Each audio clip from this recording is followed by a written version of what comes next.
Hello, and welcome to episode 9 of That 60s Recording Podcast. My name is Joe Montague, and I am your host. Today's episode is a really interesting one. I had an email from a listener. Was it an email or an Instagram message? One or the other.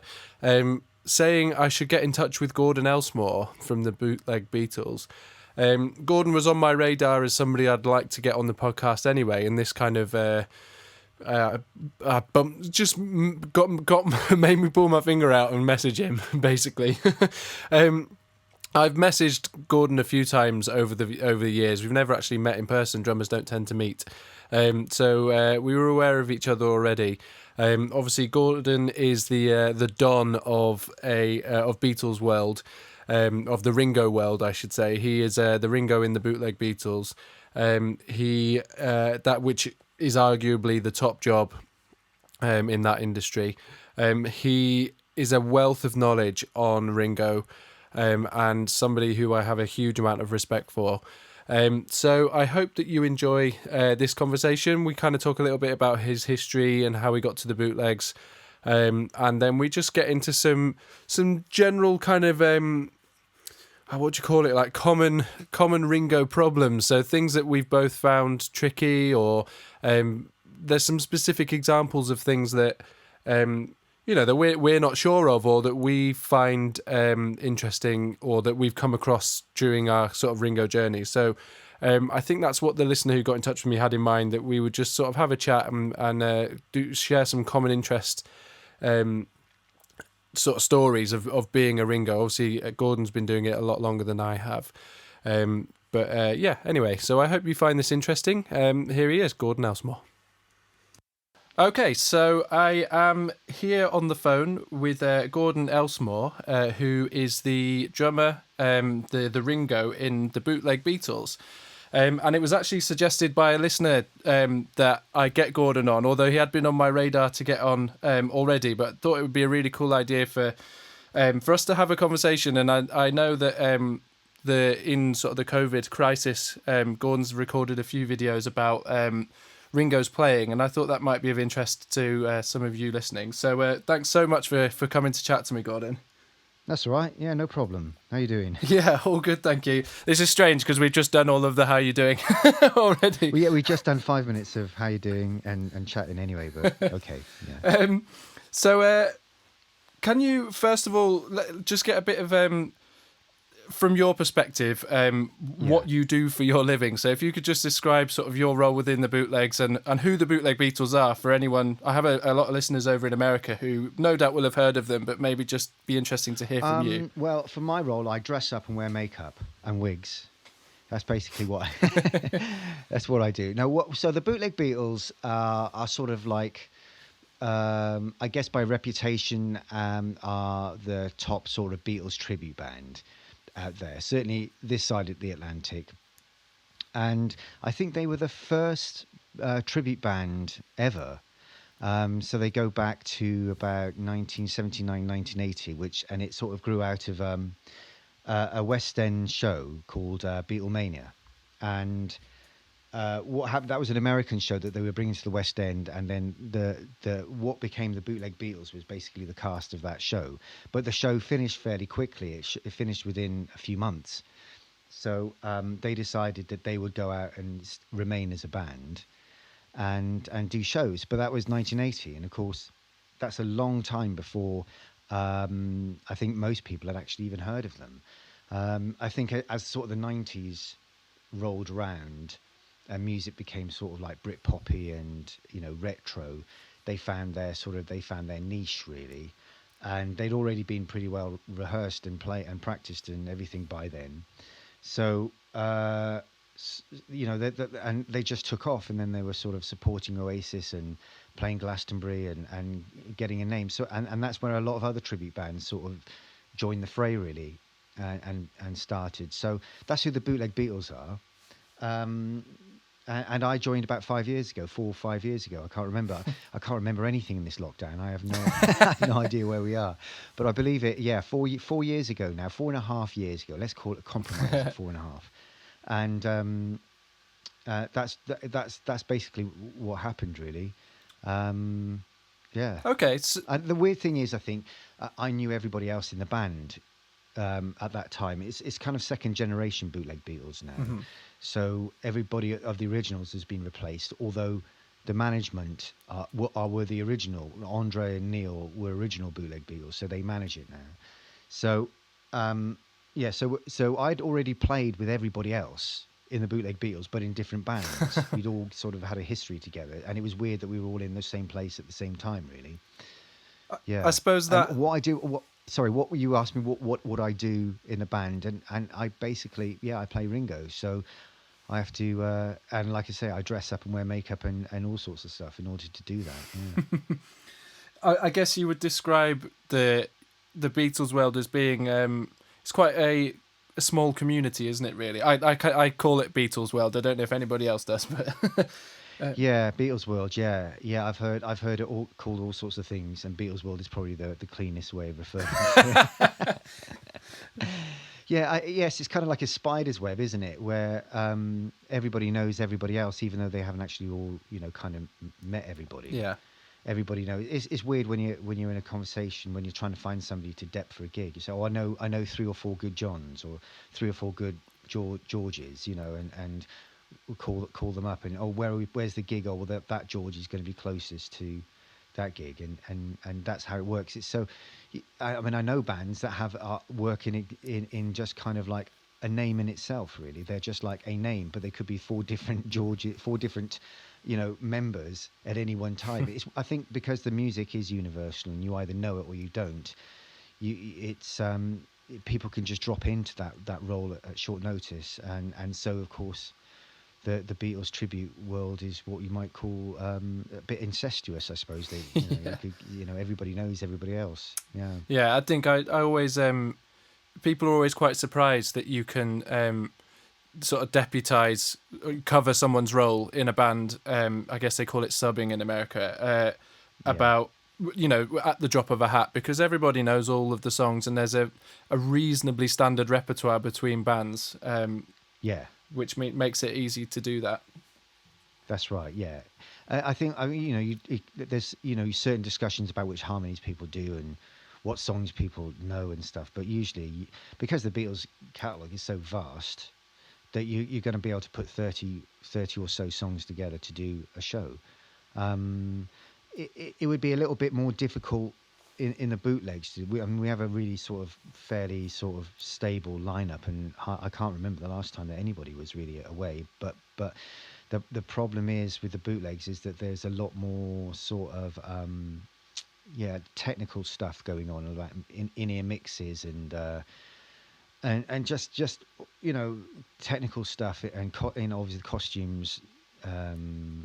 It becomes a little bit more complicated, I guess, Of course. and things that people say, and that's actually cool. Even though it might not seem that way to the audience, it's actually quite structured, I guess, about what songs come when and who says what and that kind of thing. It's actually you kind of have to learn the show. I mean, it wouldn't be a difficult thing, but it is a little bit more complicated than turning up with a black suit and wig. Yeah. But of course, you guys are you're a full-time band, which there isn't. Yeah. Most other people, most other musicians in the world have some other sort of steady job going on, and I think of all of the sort of Beatles musicians, there's not too many who are full-time doing it. So that Yeah. makes it, that means that you guys can have a consistent lineup because you're all full-time. Yeah, that's right. Yeah, yeah, that's absolutely true. Of course, nobody's full time. Nobody's even working. Right now, Well, but yes. I know. Yeah, I know exactly what you mean. Yeah, yeah. We're basically on the go all the time, and we were discussing this because it's a prolonged break that we've been having, and what we've have sort of a regular. We probably do about over 120 shows a year or something like that, and some of them are quite far away. We do Australia and New Zealand and things like places like that, and so there's days involved in getting to these locations. So we're on the go all the time, really. So it is quite a demanding full-time job. But we were thinking, well, why can't we go to somewhere else like Japan? We haven't never been to Japan or the States. We don't really go there. But it's like, where do we fit it into the calendar? It's difficult to actually break into a new territory when there's so much going on as it is, or there was. I think I mean, that suggests it's quite a ambitious organisation, and I don't know whether you'd agree with me, but or not. I mean, I'm fairly new to this sort of Beatles scene, having only done it for about 4 or 5 years. But Right. it seems to be that the Beatles, the appetite for Beatles tribute and Beatles in general, it has grown quite significantly over the last few years, and it seems to be at a bit of a purple patch. So it seems to be a bit of a what? A Sorry. purple patch, like a rosy moment for Beatles stuff. Yeah, yeah, I know. Yeah, I know what you mean. But I mean, started in 1998. That's when I started. The Beatles thing was actually quite new then, I guess, or the tribute thing was quite new. And I'd be saying, "Oh, I'll do this for a couple of years until the bubble burst," but it never has burst. And so the band, the Bootleg Beatles, was then the top band, and it still is now. Although I think the standard amongst everybody else has increased as technology has allowed people to get more on stage, more sounds on stage, and use a little bit of trickery. A lot of bands, the standard is actually in producing a show that that people will want to see. I think the standard has improved. So if you say it's a good time, it is a good time because there are a lot of really good bands out there. I mean, there's obviously the duos who throw it together in a pub and stuff like that, Yeah. but there are a lot of good bands out there, a lot of good musicians out there who've been really taking their time to get it right, which is great, really. It's, great. I guess, I mean, from working in a band who isn't the Bootlegs, that the Bootleg Beatles is absolutely considered the top band, and it's keeping Yeah. everybody else on our toes because we're aspiring to be as good as you guys are. So I think I guess so, yeah. it's your high standard that's holding us all to account, really. Well, thank you very much. Thank you very much. I think the interesting thing is that I mean when I started doing Beatles stuff, there was a limit to what the Bootleg Beatles were the only band that were using an orchestra because obviously because of the costs involved, and they still use an orchestra. It's still one of their thing. But back then, you wouldn't find a left-handed McCartney. You would never find a left-handed McCartney. It wasn't a thing. You know, there you might find a left-hander who could play the bass, but in terms of actually looking and sounding like McCartney, that it didn't really exist.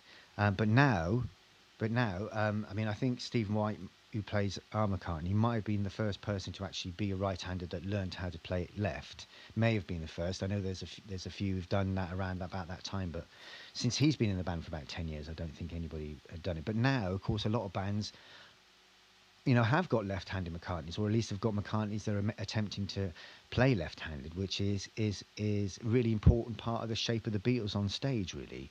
And I think that's an example of how things have moved on. They moved on, and of course, I was saying like we're the only band that uses. We don't use everything is live on stage, and we have an orchestra to do all the string parts and everything. But it is possible now to use samples and backing tracks and all sorts of things, and people would never know, really. I mean, it doesn't have to, as long as you don't use it too much, but a lot of bands do that, and I've got nothing particularly against that because it's not the easiest thing in the world to do, but it helps produce a show that actually is quite believable. Yeah. So the standard is actually is moved up, if you know what I mean. Absolutely. I suppose in the context of left-handed, or playing the bass left-handed, it seems like a really unthinkable thing to do, but if as soon as Steve White did it, it suddenly became well, if he's done it, it's possible. Yeah. And he sort of opened the door for lots of other people to think that they could do it themselves. Yeah. I mean, but you're a drummer and I'm a drummer, and I think people don't realize actually Ringo's left-handedness can throw a lot of screwballs into the mix when you're playing the drums. But again, that's I think the thing about the left-handed bass player is that people have come to accept that as the norm now, and rather than before where people were going, oh well, it's okay, it's right, not even noticing perhaps the bass player was right-handed. Now they will notice that the bass player is right-handed and not left-handed, and will be quite put aback by that. Really, it's kind of considered a norm and a necessity, which is which is interesting how things have changed over the years. Yeah, so certainly. Okay, so before, I know we touched on some of Ringo's sort of intricacies. If we just get a bit of context about you, if you wouldn't mind just sort of discussing how you got started playing, and sort of just perhaps your sort of journey into the beginning of professional music. Right. Well, so I left school and I wanted to be a drummer, and I went through this sort of a bit of a tense period of time with my mum and dad. He wanted me to get a job, a proper job. We all get that, don't we? Yeah. So I just practiced for about 2 years, and then I moved to London, thinking that the streets were paved with gold, which of course they're not. They're paved with lots of other things, but not gold. And so the situation was I had to either get a job or play in a band that was making money while I pursued something a little bit more interesting, something a bit more original. So I did quite a lot of original bands, and quite a few of them were signed. But in the time that I played in a lot of covers bands. So, where I grew up, I played in a lot of covers bands, and all covers bands around that time, this sort of the early 90s, it was all 60s stuff. It was all 60s stuff. There was nothing else. It's like time had stopped in 1969 and nothing happened after that. And so I'd been playing in those sort of bands for a lot. And then I went to London, and I was trying to, get something going with original bands and getting signed. And I even did, Top of the Pops with one band, and I was signed to quite a good label at one point. But there was never any money in it. There was never any money. And it was a case of either giving up, getting a more, a proper job, or joining a band that was money. And of course the Beatles thing came up, and I seemed to just drop straight into it. I just seemed to drop straight into it. I went to one audition for a Beatles tribute band, and I got that job. And I honestly believe it was because I did so much 60s cover band stuff that that I just had that feel. I had that 60s feel, and I didn't even realize at the time. But that's really what kind of happened. And for quite a while, I was still doing other projects, obviously before I got married and had kids and stuff, still doing other projects. But that was the consistent thing that kept on going. I always had a gig on the weekend or whenever it was for in a Ringo, as a Ringo in a Beatles tribute band. And it wasn't just one; it was lots of everybody wanted me to play with them. I must have played in different 20, 30 different Beatles tribute bands over the years. So when I went, what I was saying, when I knew everybody, in the Bootleg Beatles, it's no surprise because I played everywhere really. And that's how I got into the Beatles tribute thing. It was really about trying to keep my head above water financially while I did other things. And here I am doing it all the time now. And I don't regret it at all. It's not like it's not if my dreams have been shattered. It's actually something that I perhaps could have concentrated on earlier, really. Were you, would you have said you were sort of a Ringo fan, an overwhelmingly big Ringo fan at that stage? Or was he, I assume that as most drummers, he was sort of on your radar and you'd listened to him. Yeah. Or how would you describe your relationship with sort of Beatles music and Ringo at that stage? The Beatles thing was, I was listening to the Beatles from a very early age. It was in my mum and dad's sort of collection, and it was something that they kind of approved of, really.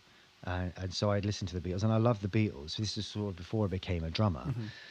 The thing that turned me on to being a drummer was there were lots of drummers. For my sort of, I was more interested in sort of Cream and Led Zeppelin and Deep Purple, all those kind of, Ginger Baker and Mitch Mitchell and Ian Pace, those kind of drummers. Ringo was always there. I never I think a lot of drummers dismiss Ringo, I never dismissed Ringo. He was just part of that collection of drummers that I was listening to at that time. And I think I knew all the Beatles songs before I knew any of the other songs. But I suppose the inspiration to become a really, really good drummer was from a lot of different drummers. You know, a lot of those sort of late '60s drummers. It's just that when I got a bit older and started having to try and learn how to do Ringo's fills and Ringo's playing, I realised that actually it really wasn't as straightforward and as simple as you think it is. Not at all. No, I completely agree with you, and I think it would be interesting to sort of discuss that a little bit, because I think a lot of people are quite surprised especially when I speak with, say, artists I work with, or people who aren't familiar with, as intimately familiar with Beatles music as perhaps we are, having had to learn it. They're really quite surprised about how complicated learning Ringo is. Was there? How did you, at the very beginning? How did you even go about? So I'll explain this a little bit better. So when I first started in Beatles World, I was given a list of about 60 songs, and I knew that I had to just go in and play them. No rehearsals in a theatre, and I had a big task on my hand to suddenly try and learn them to a standard that a paying audience would be happy to watch.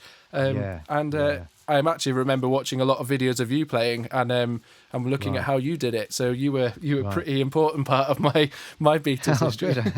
Brilliant, fantastic. How did you go about trying to learn the repertoire? Well, I guess in those days, in the late '90s, all we had was tapes and vinyl. That's all we had. So it was really about, the anthology video had come out, and there was a bit of stuff on there. Really, it was just trying to replicate the notes and try to work out where the notes were. Really, that was all it was, and that's how it was for quite a long time. And just trying to put the notes together with the mannerisms. That is basically the starting point. Now, as things sort of moved on, as YouTube came along and stuff like that, and then recently, I suppose within the last sort of 5, 6, 7 years, you get isolated tracks appearing on YouTube, and then you can actually hear things exactly as Ringo did them, and it brings a whole new sort of perspective to learning the parts. And I think it's interesting that even today, I listen to things and I go, oh, I've got that wrong. That's not what he's playing at all. It's something different. And also you have to think of it that he's a natural left-hander, or at least he has a bias towards his left hand. So he's going to do things in a certain way. You'll know this. You can't just drop in without ever having learned the stuff. You can't. You said you've been doing it for not very long time, 4 or 5 years, and that just gives you some kind of idea of how long it really takes. Because if you'd have studied anything for 4 or 5 years, you'd be considered to be quite expert. And I would agree with you that 4 and 5 years is really just the beginning. It's really just the beginning in something like this, because Ringo is such a difficult person to mimic. I think what helps you is that the more that you learn, the more that you can kind of get into Ringo's head and how he's doing something. It doesn't help that you don't get. There's never, even on the isolated tracks, it's not a great sound reproduction of what he's doing. You kind of have to get in. You have to kind of get into his mind to understand where he's planning on doing. Do you know what I mean? You kind of. It sounds like he might be doing something that he did in another song, and you learn from that, really. Yeah, there's a lot of there's intuition. It's knowledgeable intuition, I guess. Yeah, and I think when you hear certain patterns that perhaps right-handed drummers play that sound similar to something Ringo might play, but somehow Ringo sounds different, you then have to start thinking. That's what you're talking about, getting into his head, where something that might just sound like a standard drum pattern actually isn't, and he's done it his way, and you've got to try and pick that apart. It's challenging. Yeah, it's very challenging. I mean, I've seen lots of very, very good drummers, perform songs that Ringo played in an attempt to play it like Ringo, and come unstuck, because it's very easy to assume what he's doing is actually, it's very easy to assume that you're doing what he's doing, because of the way that you play. But actually, when you actually get into it, he's playing something that seems very, very simple in a completely different way, in fact. And I mean, everybody would, let's take an example, Twist and Shout. It's a very straightforward song when you think about it. There's nothing, I mean, we're not talking about any kind of weird time signatures or anything like that. It's a very straightforward song. But if you want to play it exactly like Ringo, you have to really put your time in to get all those fills and get all the feel in, and just put the things in that Ringo does that makes it sound like Ringo. It's a very tricky little song to actually do well, if you know what I mean. Absolutely. I mean, the breakdown that you did on you, it was on Facebook recently, wasn't it? I Yeah. advise people to go to. It's on the Bootleg Beatles Facebook page. If you scroll down, there is the video that Gordon made on there, and the breakdown you did is brilliant. And one of the things that I really this a little intricacy that he does where he puts the kick drum on the and of 4 back to 1, Yeah. but only I think it's only every other bar, and Yeah. that's the kind of attention to detail that he has in nearly all the songs. I think so. I love those little nuances that you wouldn't think, but almost every song has a nuance somewhere that he will have thought about or instinctively done, or Yeah. yeah, it's beautiful. I think the thing is, it's like there's been so many, what the influences that Ringo had, when he learned how to play, not just the musical influences, but the influences he's had by his left-handedness and stuff like that. All of those have been those are different to the influences that more younger and modern drummers learn now, if you know what I mean. Young drummers, whether they're good or bad, have learnt from different influences, and to go back to playing how Ringo played and thinking about how he would have, why he played the way he did, it seems quite alien to a lot of drummers that are around today. It just seems very alien because we wouldn't play like that now. No. A modern drummer wouldn't play like that now. But it worked for that music, and it worked for Ringo, and because we're in Beatles Tribute world, that's how we have to play. But it isn't what you think it is. That's the thing. It isn't exactly what you think it is just from a first listening. No, I think even thinking back to you're saying you're listening to a lot of Deep Purple and Led Zeppelin, that Yeah. even by then the drumming had become more akin to what it is now. Yes. And I remember doing the first few shows playing Beatles music and feeling quite exposed at points because I was doing something that I've been playing rock and pop music for a long time up until then, and suddenly I was playing rock and pop music but in a really different way, and it makes you feel quite on edge, like you've got nothing to hold on to really, because it's not what you're used to. No, it's really quite alien. I mean, everybody's heard those songs, the Beatles songs, thousands of times. But actually, when you actually play it, you realise that it is actually the thing that always gets me about listening to it. I mean, all the time that I've tried to learn it, I've been trying to think, because it's not really recorded particularly well or by a modern standard particularly well. You don't realise that the song is the Beatles were a composite sound. They were a sound of that mix of instruments, of those people playing those instruments. So the way the drums sound is not just because of Ringo's playing. It's also the way that McCartney plays the bass, because the bass and the bass drum make a composite sound.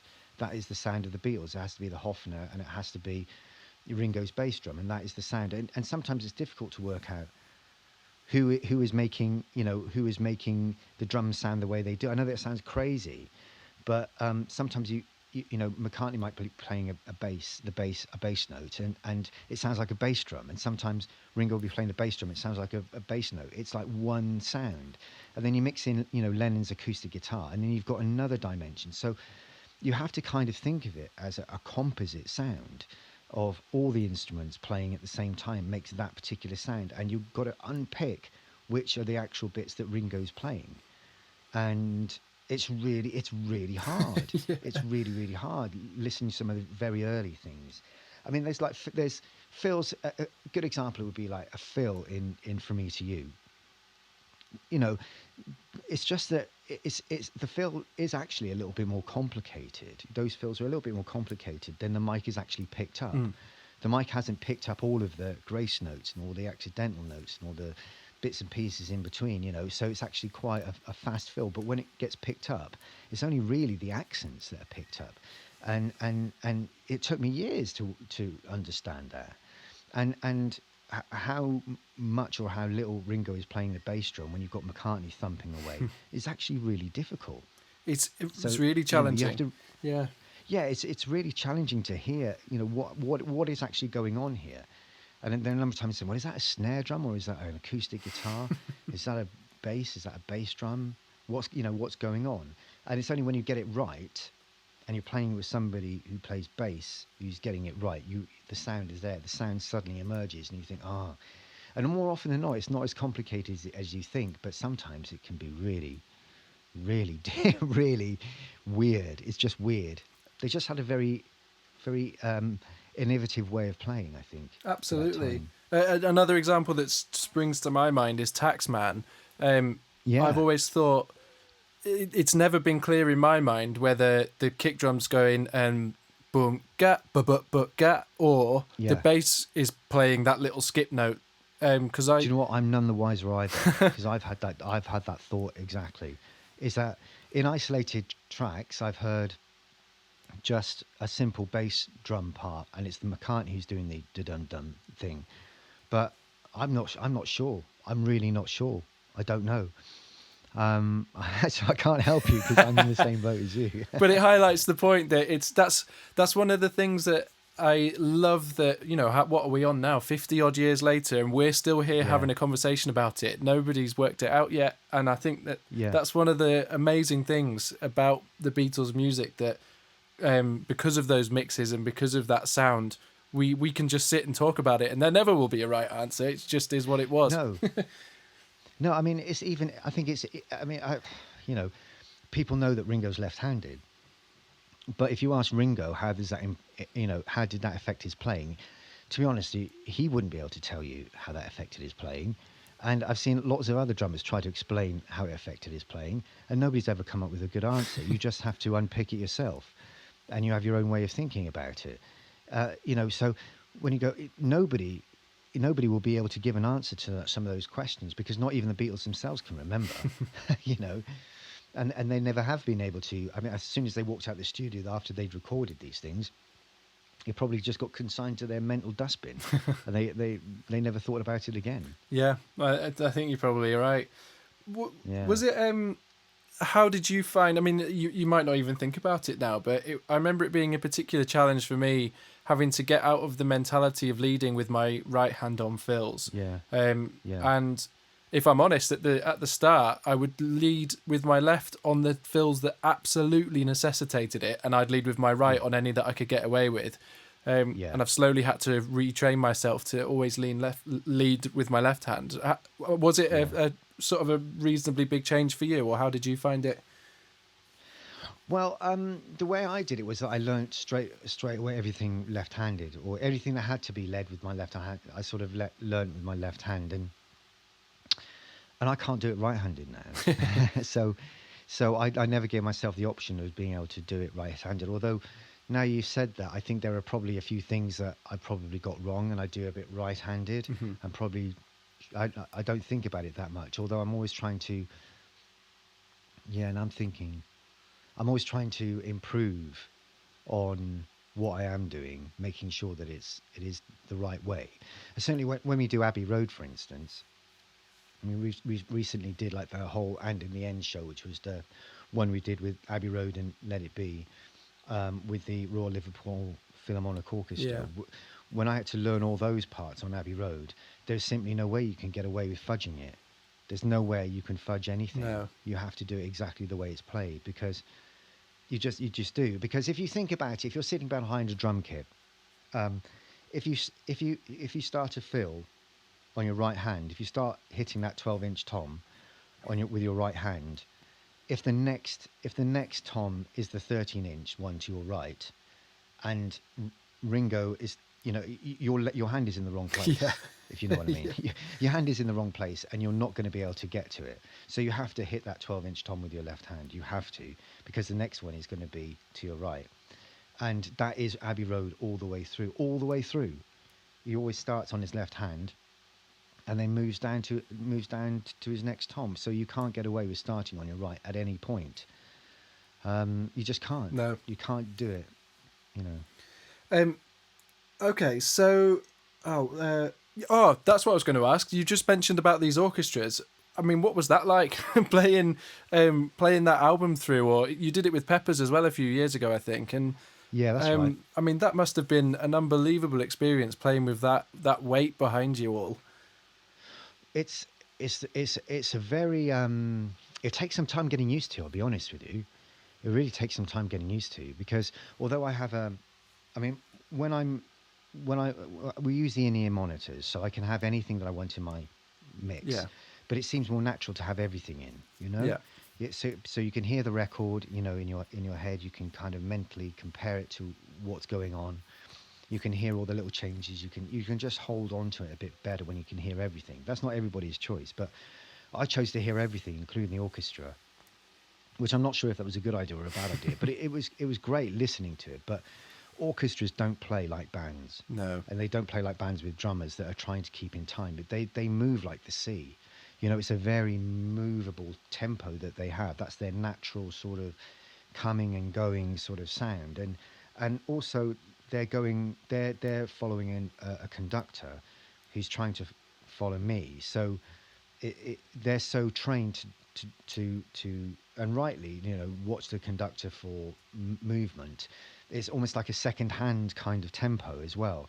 So they were brilliant in everything. But when you're talking about 80 people, their tempos are in and out. But that's the sound of an orchestra, and it's beautiful. It's not a criticism. Yeah. It's a beautiful sound. But when you're a drummer who's been sort of trying to keep it in a strict time, or a strict enough time, or a Beatles time, that you feel you're being pulled away. The current of the sea that's behind you is pulling you away, and it's actually incredibly demanding. But I thought it was a fantastic experience. I mean, all these things are about experience. Mm-hmm. The sound was amazing. It was an amazing sound. Yes, I will definitely put that down to one of the best experiences I've had. I know exactly what you mean. The playing I've done with orchestras and brass bands as well are the same. The way I think of it is that it takes a little bit of time for the sound that they make to get out, if you like. So Yeah. we hit a drum, or if you play a guitar chord, the sound's instant and very aggressive almost. Whereas theirs is a lot softer and takes a little bit of a curve to reach the peak of That's sort right. of where it is. So they always feel like they're behind. Yes. And you feel like you're playing maybe sometimes even like a quaver or so ahead of the Yes. beat, which is quite disconcerting. Yes, they all tended to sound like they were behind me. And of course, your temptation is then to speed up, Yeah. or try to be more aggressive in keeping them together, or maybe you're finding yourself second guessing. Shall I go back to meet them? Shall I push forward to keep them going? You're doing all of these things, and to be honest with you, you just have to stay in your own zone. And when you listen back to how it sounded, nobody would really know that at the time you feel like you're playing well, well in front of them. Did you have a conversation with their conductor about, you're in charge of the tempo on stage, with a band, and at that point, presumably they were following the conductor and he was following you. Kind of, yeah. I think that's he said he was following me, and he said that's the way it's going to be done. I'm going to follow you, and he did. But I mean, he was a really, really good conductor.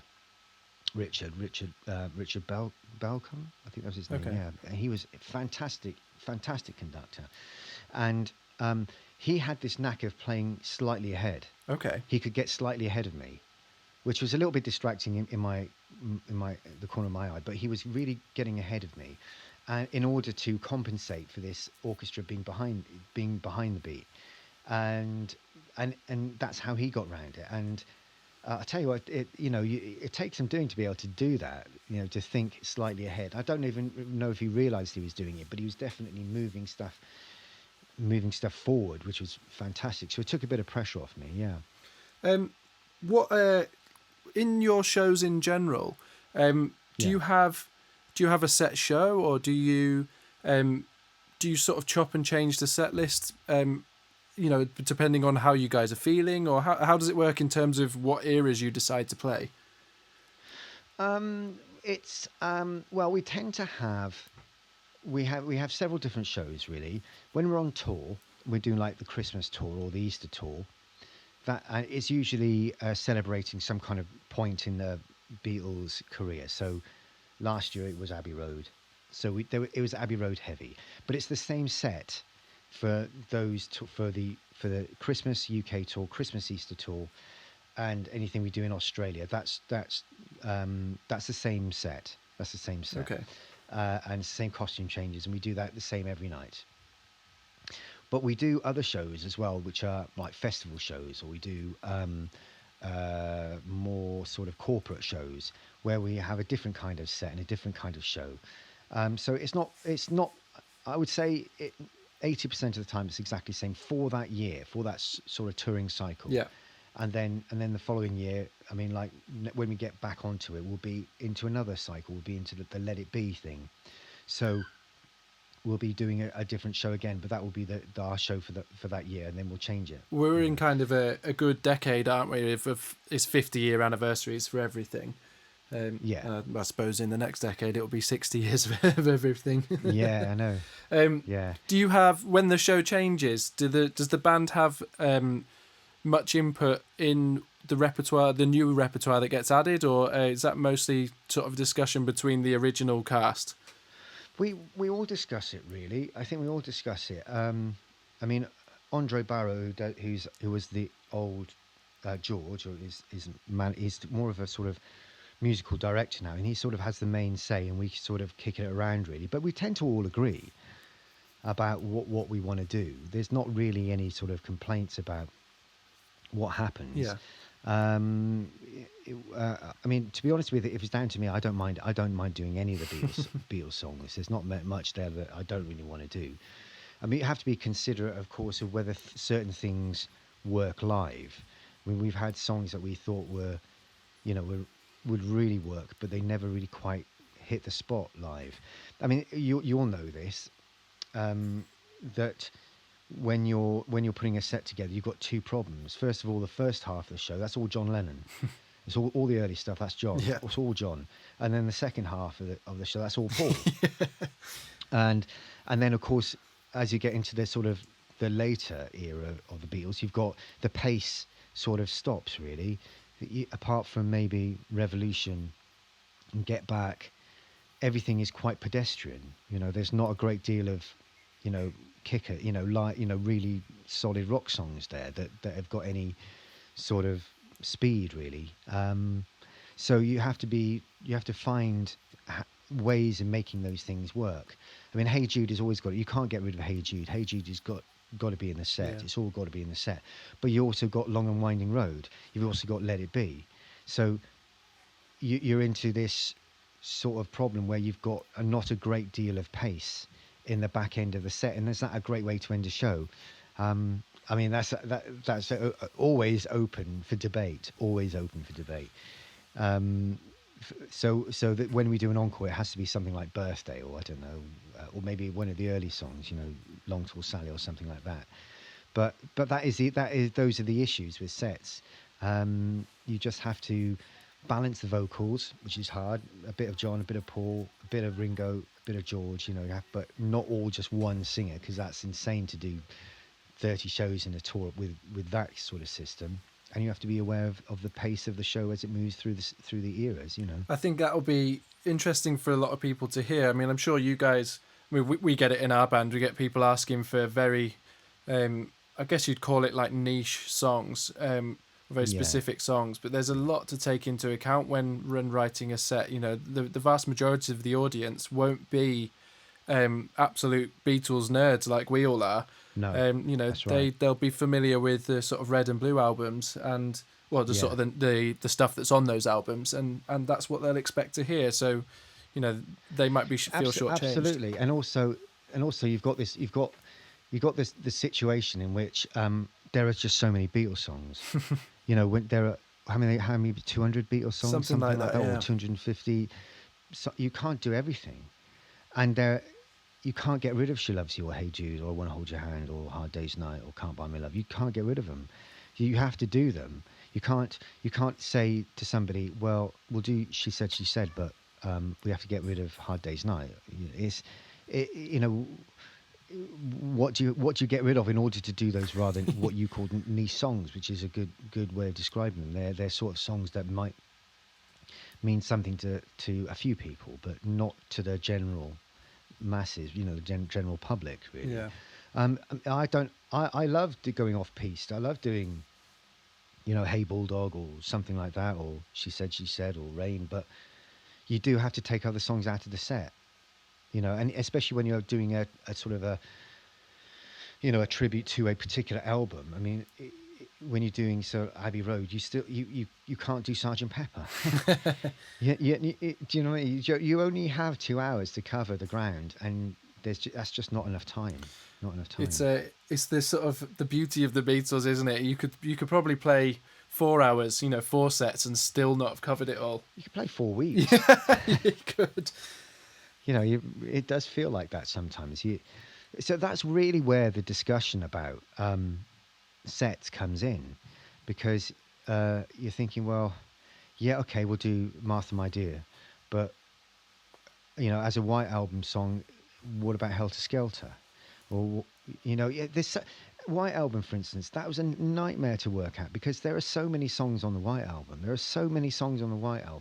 People think, well, it's full of a lot of fillers and stuff. Yeah. But actually, when you put down the hits, you've got more. You have got, well, I say hits, but more well-known ones.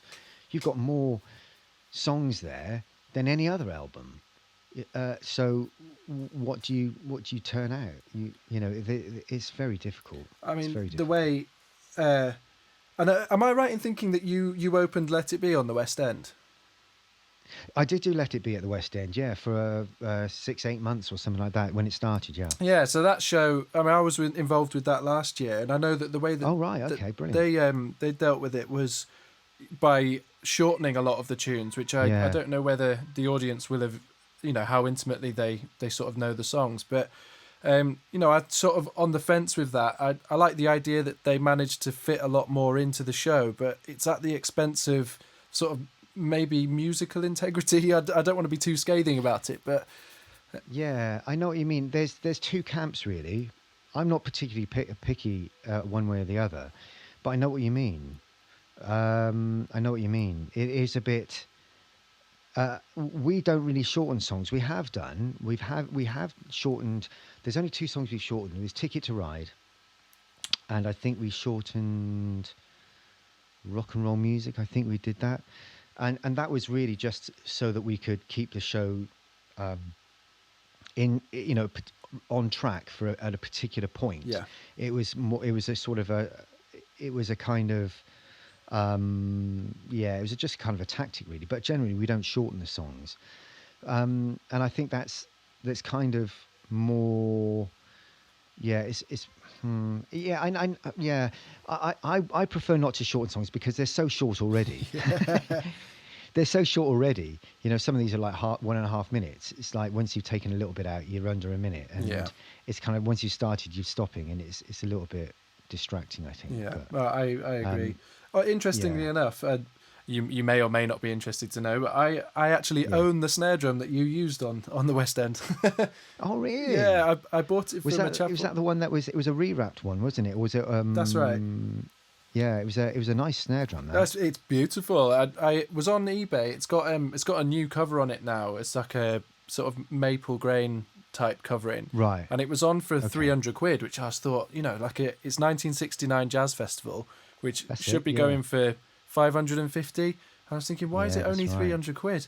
So I Yeah. snapped it up, and the chap who you might even know him. He was it's like a drum dealer who hires out kits to shows, I think, quite Right. regularly.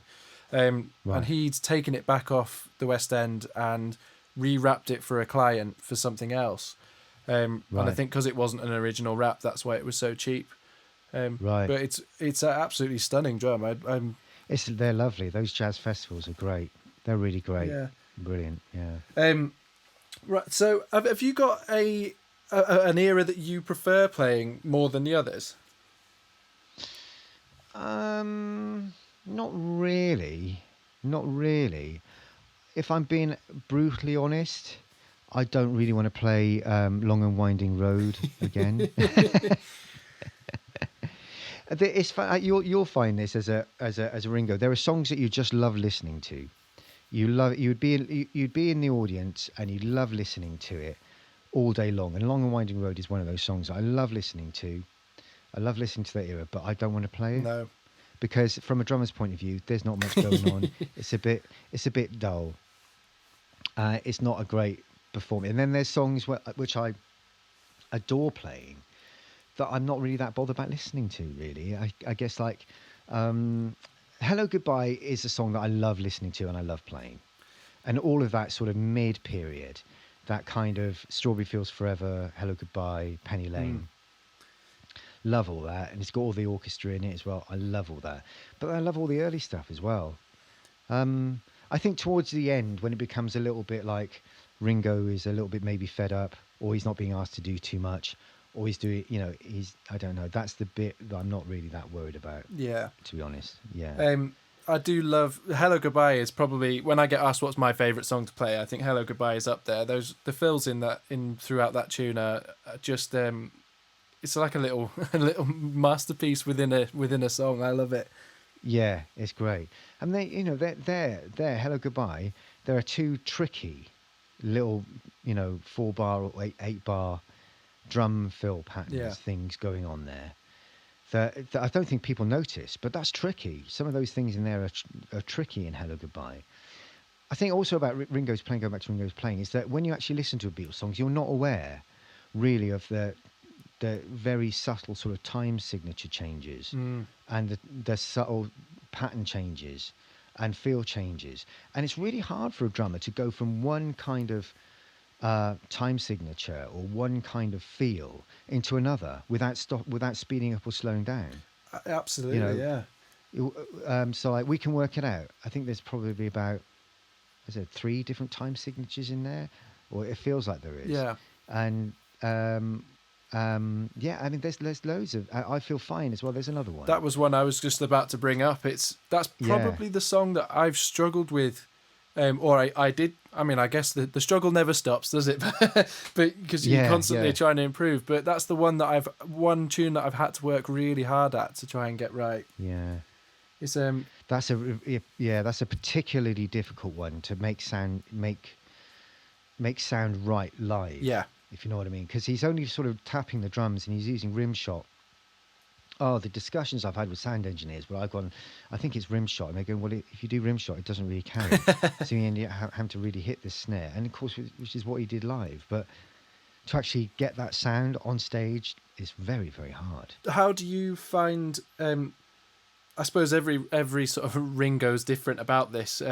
How do you balance what he did live versus the record? Are you strictly to the record, or do you sort of have your own mix that you like? Well, I try to do everything as it is on the record, but there have been times when it doesn't work. I mean, our sound engineer tends to record stuff a lot, so every so often I go and listen to how it's sounding live, and I think sometimes when you listen to the recordings, you can see why Ringo changed what he was doing live, because it does sometimes when you listen to what he's doing on the records, it sounds a bit empty. Yeah. And the kind of question in my mind about that is in the early stuff when Ringo, when he was live, he was always 4 on the floor, He's always punching the bass drum on every beat Yeah. just to push it through. Whereas in the studio, he was kind of he was like, you referred to that sort of video that I did. He was much more sparse with his bass drum. Yeah. And that, I'm not entirely convinced that actually works that well live. So I tend to sort of, that's really that's the real sort of dilemma I have when playing Ringo stuff, whether to do it like him live in the very early stuff to make it sound fuller and more dynamic. Well, I think miking is so different now that Yeah. when he's coming from almost a jazz mindset, putting four to the floor Yeah. throughout, and Yeah. what do they call it, feathering, in the jazz tradition, and he's when you now in this modern day we don't need to do it because the mics are there and it sounds loud Yeah. enough as it is, whereas that was a necessity back in sort of the early Yeah. 60s. Exactly. It's a difficult one because then you've got the sound engineer say, well, this is how it should sound, and goes to great lengths to make it sound like the record. And it's really down to musicians to take that sort of, soundscape and put on, the musical sort of paint really to make it sound right. Yeah. And I do actually have issues with that particular era, the very, very early era of Ringo, because I can see that he's basically trying to make as much noise as possible behind the drums, when he's playing live, for obvious, because like you say, because miking was different back then. Now we have all the miking that we need, but somehow it still doesn't sound quite right if you do it like the studio on some songs, on a few songs, not all of them, but yeah. I wonder, it'd be interested to hear your thoughts on this. One of the things that I'm doing at the moment is the people that listen to this regularly will know I started sending out sort of my own re-recordings of Ringo's stuff, like Ringo's isolated drums, to click tracks so that people can use it in writing or making covers or whatever they want. So in the process of doing that, I've been transcribing on more of like I suppose you'd say like an academic level, what he's doing. So I'm moving through the catalogue, and that's something I've thought about in particularly the first album or two. I'm sure I can hear if I crank up my headphones, I can hear the kick drum feathering, and he's accenting maybe one kick drum out of every two bars. Yes, I think that's probably about right. Yeah, and I've heard, maybe it was in Jeff Emmerich's book, perhaps, talking about Ringo playing quite lightly in the studio, and having to tell him to really thump the kick drum. And it's interesting that you bring up the four to the floor thing, because I was really second guessing myself when I was sort of taking it down. I think I mean yes, your thoughts are pretty similar to mine on that, to be honest with you. I think he probably is feathering on the bass drum on every beat, and if you look at the Washington Coliseum gig, when you actually do get quite a good look at what he's doing on his bass drum, you can see him doing that, and I appreciate that's live, but the only hits that you can hear are the ones where he's really putting some effort into it. It's almost as if he's doing that as a kind of almost like a way of, keeping himself in time a little bit. He's just feathering on the bass drum. I mean, the mic is so far away, both in the studio and live, that, unless you're really, really going for it, you're not going to hear anything. I think it's a more of a feeling that, especially from sort of a jazz mindset, the feathering was there to sort of augment the double bass. And if, a lot of those early songs, Paul is playing a walking bass line. And I think that I always got taught that feathering the bass drum was more about your timekeeping and feel than it was about the rest of the band. And I think that you're probably right. He is doing it to keep time, and to just, it's one of those tiny little 1% details that just adds to the authenticity of his feel. That's it. Yeah, I agree. And also you've got to remember his right foot is not probably as coordinated as his left. And I think if I was sitting behind a left-handed drum kit, I think it would be quite easy to learn how to keep my left foot going on every beat, as a way of starting to get a beat going. Yeah. And I think he may have kind of got into that habit of doing that, and then as he moved on, he refined it into being putting it where he wanted it to be. That's another, what I'm, that's how, if I'm trying to get into his head from the left-handed sort of thing, that's where I'm thinking really. Yeah. But yeah, I think he did probably hit the bass drum on every beat, but you can either on the BBC sessions, when you listen to Please Please Me, he's very clearly hitting the bass drum on the first beat of the bar, but then nowhere else really. Yes. Or maybe on the four and. But again, that's a radio way of doing things, a radio recording. It's we're getting into this discussion that has no end. It has no end, and this is what we do, isn't it? Yeah. It has no end. We'll never really know, but I think somewhere in there is the truth. I think one of the interesting things to take away from it is that if I was to describe how I think of Ringo's playing, and this is the same for a lot of people, that he's a song drummer, and he's a real natural drummer. He's not overly trained, and he plays for the situation. So that's why there's so many inconsistencies between the very early versions of a lot of tunes. Between sessions, because the situation's different and calls for a different thing. And he always plays the correct sort of the correct feel, and contributes to the song in the correct way, but the level of intensity varies depending on what situation the band are in. He's always very mindful, isn't he, of where the vocals are. Absolutely, in a song, I think. I mean, if you listen, we've just done a sort of like a home recording put together of Sexy Sadie, which we'll put on the Facebook page at some point. And that's not a song I particularly knew very well before I did it, other than I've played it once or twice over the years. And the fills, they don't sound like they're in the wrong place, but when you actually play it as a drummer, you realise that they're actually not in a very convenient place. And they seem to be all over the vocals. They're like almost sort of coinciding with the vocals, as opposed, and it sounds like he might have been asked to do that, or Lennon might have asked him to sort of play quite full where the vocals are. As it makes the whole structure of the song sound a little bit uneven, somehow. Whereas you've got, say, A Day in the Life, which you've got some great fills in, but they're completely not where the vocals are. As soon as Lennon shuts up, Ringo comes in with a fill. So he's obviously very mindful of where the vocals are, and that sort of determines where he does his fills, I think, on a lot of that later sort of stuff. It's a very you can kind of work out where he's thinking, or what he's thinking, really.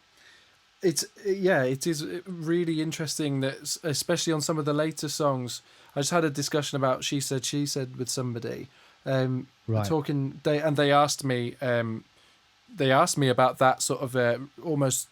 I can't remember the exact question, but it was something about Ringo's awareness of where the vocal line is and how busy that part is. And almost wasn't too sure, because it's quite against his character to play a song as busy as that. And it is almost like he got asked to do it, or they said to him, you can do your thing on this one. I mean, it's also, if you really, I suppose, I've never really thought about it that much, but now you've mentioned it, it's the difference between the Lennon and McCartney, isn't it? I guess, McCartney kind of presented a song almost in its completed form. Yeah. And I guess he would have gone to Ringo and said, well, I want you to play on this, but stay out of my way, kind of thing. Maybe that's kind of what he was saying. This is how it is. You fit your stuff into mine. Whereas Lennon might have come, well, here's an idea.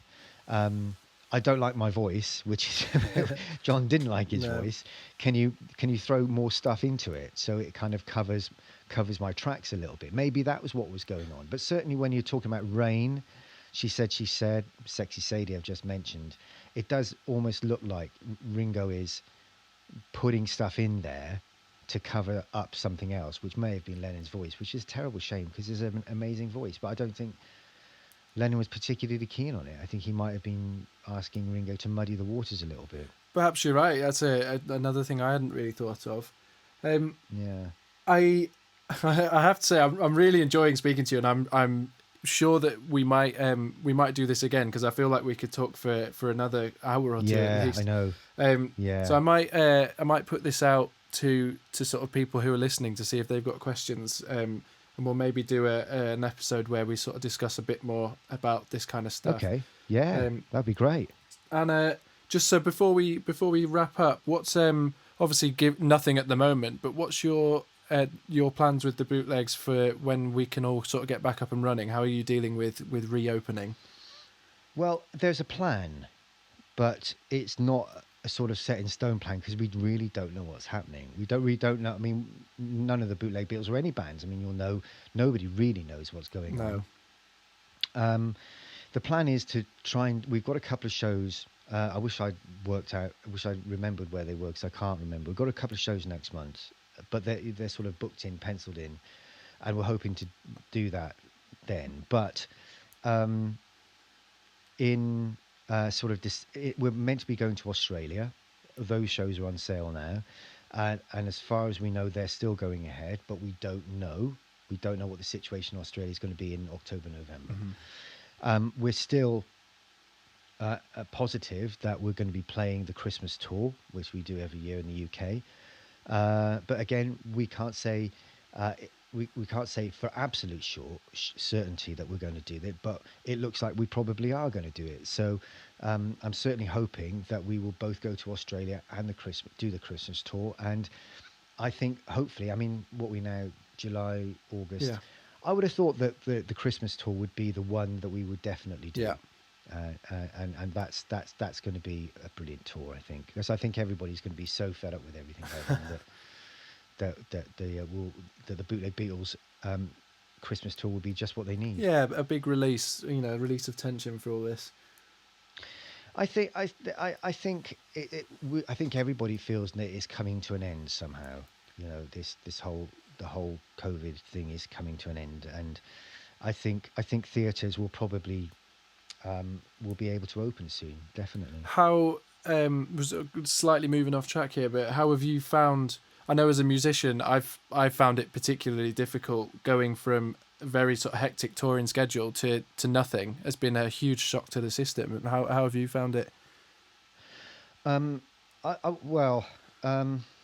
Yeah, I know what you mean. I found pretty much exactly the same thing, really. I must admit, we've been touring so hard from August last year until March when the lockdown started, where I was thinking, gosh, I could do with a couple of weeks off. I hope this COVID takes off, not really realising that actually it was incredibly serious and that we'd be locked down for 4 or 5 months. But yeah, I mean, I've got kids and I've spent a lot of time with them, which I wouldn't have done normally. Mm-hmm. So that's been great. And I've done a lot of jobs around the house that I haven't been able to do previously. So it hasn't been too bad.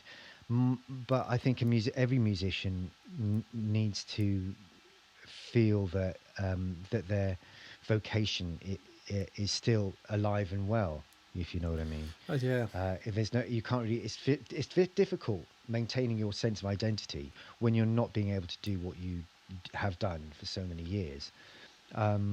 So that's how I've been feeling about it, really, feeling a little bit like it's time to go back to work. I agree. I think I can sort of feel exactly the same about everything. I've got 2 kids as well, so it's been lovely to spend time with them, but it's time to go back on the road now. Yeah. Where's the UK tour taking you? You're going all over. Are you coming to York? I'm up in Leeds, and I wonder if it's the Barbican you do, isn't it? Yeah.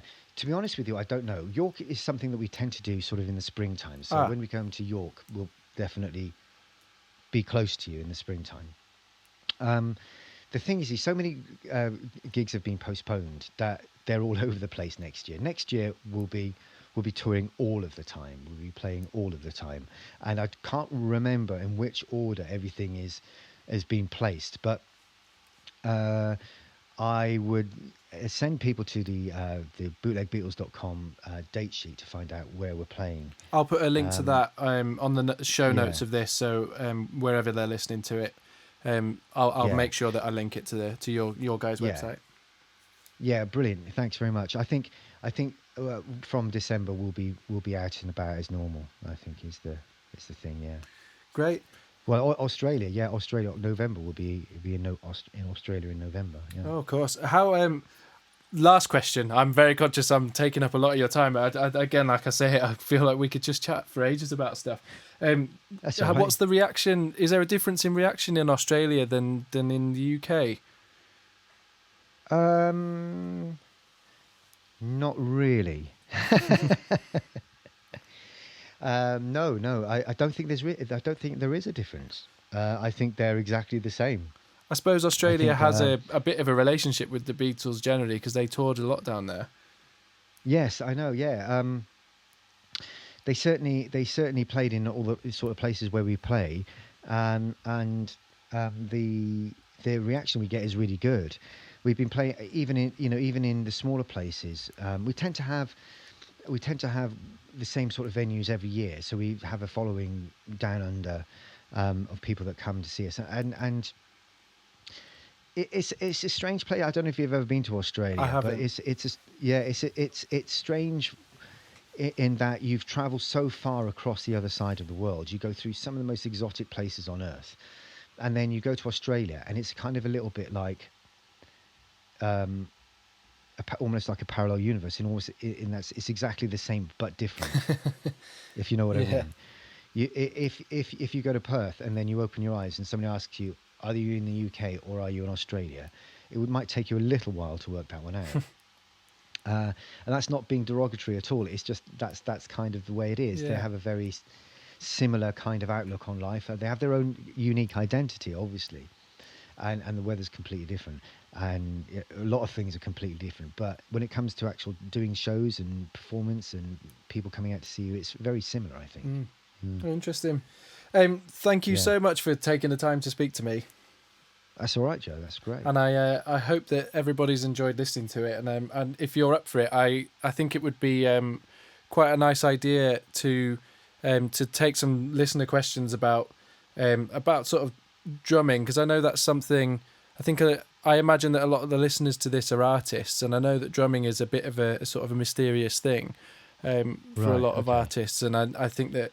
I hope that people find this conversation interesting, and if they've got questions, maybe we could have another chat about some of the more specifics. How Ringo's playing evolved through time. Definitely, we can do that. That would be great. That would be wonderful. Yeah. Super. All right. Well, cheers, Gordon, and I'll no doubt speak to you soon. All right then, Joe. Brilliant. Okay, mate. Cheers.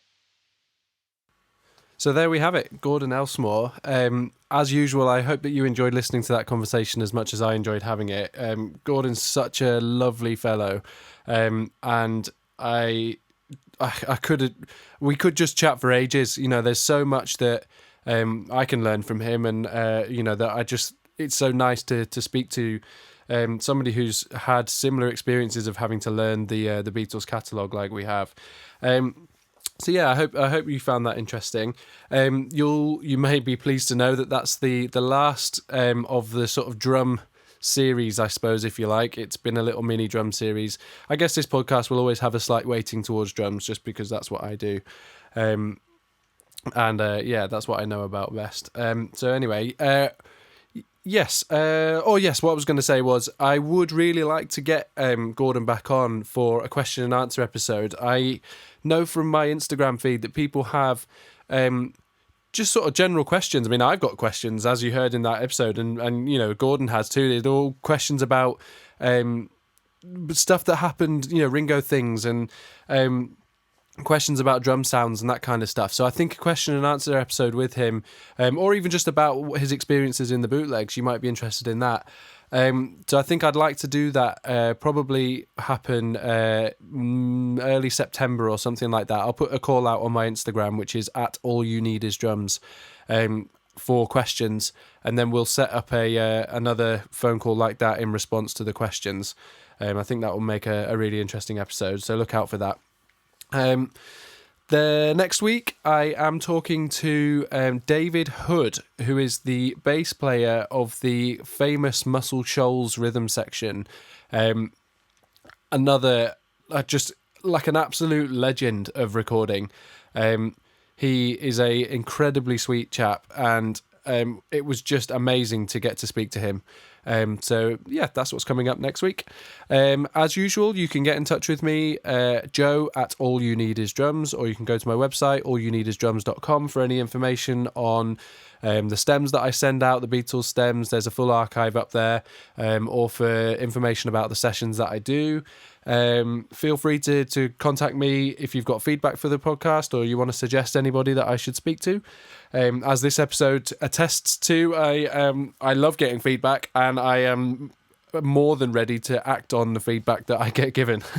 So yeah, please don't be a stranger. As usual, I want to say a big thank you to Joe Kane for providing the intro and outro music that I absolutely love, and my good friend David Henshaw for continuing to provide the artwork for all of this. He is a super talented chap. So I will see you in a couple of weeks with David Hood. Goodbye.